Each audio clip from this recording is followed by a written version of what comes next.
Coming up on Cultural Capital, we visit the V&A's fascinating exhibition on African fashion design. Thing of the week is a building with a surprising purpose, and I'll be reviewing Mad Max producer George Miller's new movie, 3,000 Years of Longing.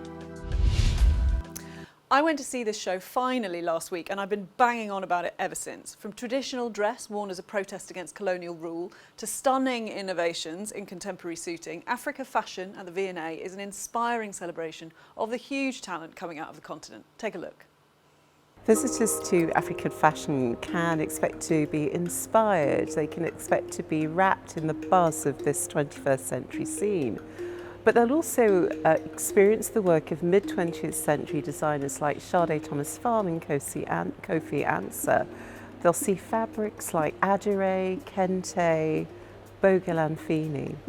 But there's an entire floor that's given over to the work of contemporary designers like Lucanio Madingi, Sandiso Kumalo, and various others, also fashion film and fashion photography. And in a way, that's the very thing that the exhibition explores, the fact that the fashion scene on the continent, or African fashions themselves, are undefinable. And I think that what the exhibition does is to give everyone a glimpse of the glamour and the politics of the scene, and pinpoints the fact, or highlights the fact, that African fashions are as diverse as the cultures and histories found on the continent. Well, we absolutely see fashion as a catalyst with which to tell myriad stories, and I think in this context, fashion really is a catalyst to give our audiences a glimpse of the richness of the histories and cultures on the continent. And what I hope is that people come away having glimpsed that, they come away feeling hungry to find out more and to respectfully engage in African creativity across the board. When I was toiling my way up the monument with my dad, because that's a thing you do, I totally failed to grasp the point of the building. Turns out it's not just a commemorative folly, it's actually a scientific instrument. And by proxy, it's our thing of the week. We're standing in front of an image of quite a familiar tourist landmark in the heart of the city, the monument. But this structure isn't just a monument to the Great Fire, which had happened in 1666. It was also, believe it or not, a scientific instrument. It was designed by Christopher Wren and Robert Hooke, and they used this structure for a variety of different scientific experiments. So one of the most important functions for them was using it as a telescope.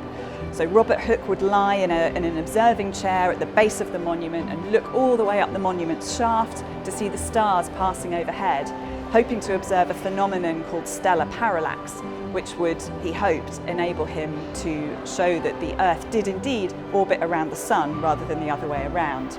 The monument's really extraordinary because it's not just a memorial to the fire as we tend to think about it, but it really shows how important science was to the city in this period. The fact that these two men could construct this enormous scientific instrument right in the commercial heart of the city. It's the 60-second film review. This new fantasy rom-com hybrid from Mad Max producer George Miller will not please fans wanting more of that steampunk Fast and Furious vibe. Most of the central narrative takes place in a bland Istanbul hotel room where Tilda Swinton's sensible narratologist teases tales of ancient love and conflict out of Idris Elba's buff gin, whom she has accidentally released from his exquisite bottle. 3 wishes, blah blah, you know the story. And this film is all about stories, the magic woven into them and the spells they can cast. I'm a sucker for that 1001 Nights stuff, and it's in abundance, with Ottoman palaces and steamy seraglios rendered like vivid jewels. But the core romance between human academic and nameless djinn just doesn't convince, and is consistently undercut by the niggling power differential between them. When the story shifts to London, it creates a weird drop in momentum from which the film never recovers. Also, the bathrobes are really weird. 3,000 Years of Longing doesn't quite feel that long, but if Scheherazade had let her tail droop like this one, she wouldn't have lasted the night. Thanks so much for watching. For more great things to see and do in London, follow me and Evening Standard on TikTok and ES Culture on Instagram. See you next week.